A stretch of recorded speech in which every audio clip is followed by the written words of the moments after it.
What's supposed to be one speaker is now two. The Political Science Department is hosting The Future of Maryland, where presidential scholar Joe Curran and Governor Martin O'Malley speak about the economics, education, and environment of Maryland. According to the Political Science Department Chair, Tony Marzotto, former Attorney General Joe Curran, who was the Towson University president's first distinguished scholar, had been scheduled to speak on the future of Maryland. But at the last minute, his son-in-law, the recently re-elected Governor Martin O'Malley, joined Curran to share a slideshow presentation answering the question of where Maryland is headed in the future. Attorney General Curran told me what he wanted me to talk about was sort of the future and where we're going as a state. And I tell you this, with full disclosure, I don't have a crystal ball either, and there is no crystal ball in the White Oak desk in the governor's office. This is my best take, based on what I see from the perch that you've given me, and a lot of other smart people that are working hard at the university level and other places. And so I wanted to talk with you about what moving Maryland forward means. And though the country has been going through rough times, O'Malley pointed out that Maryland has been progressing. The thing I love best about the people of our state is that in times of adversity, we don't make excuses.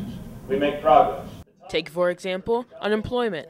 O'Malley shared that Maryland has been creating many new jobs since January. We have together, nonetheless, been able this year now to create more jobs and new jobs than we have in any year since the year 2000. It is a rate of job creation that is 3 times the national average. The governor also spoke of what has been done and what is still yet to be done for the environment. But for a more successful state, O'Malley repeatedly brought up education. During a Q&A after the governor's presentation, audience members brought up concerns on issues like the higher education tuition freeze and if O'Malley would continue that freeze in his second term.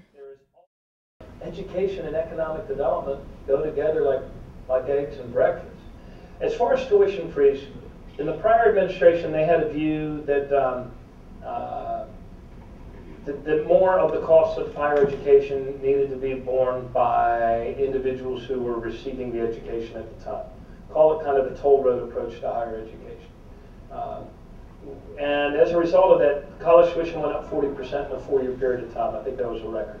So to undo that damage, we went 4 years in a row with 0% increase in college tuition. Now the cost of everything over time goes up. What we have proposed for next year is a 3% increase.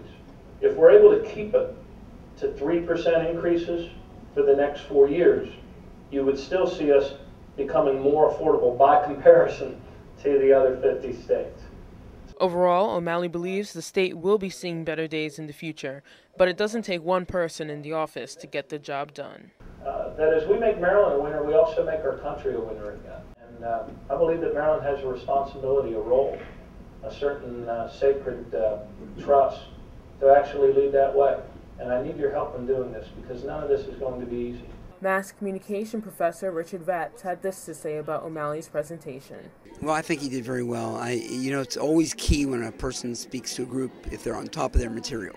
He was on top of his material. He knew what he was talking about. I thought he was a big hit. I also really love it when important politicians and important office holders come to Towson. I think that Towson is the greatest thing going, and I think that a lot of people are learning around the state that Towson is the place to be. And he didn't have to come here. He did come here. His politics and my politics are not identical, as you know, but I thought he did a good job, and I thought it was good for the school, and I was really glad to see it. I'll leave you with the words of a great American poet, patriot, journalist, editor John Boyle O'Reilly, who, if you were writing at the time, he would have said men and women. But he wrote in the late 1800s, he says, "Man is not the slave of circumstance, or need not be, but builder and dictator. He makes his own events, not time or chance. Their logic is, not creature, but creator." Thanks very, very much. This is Olivia Bename, WMJF TV 16 News.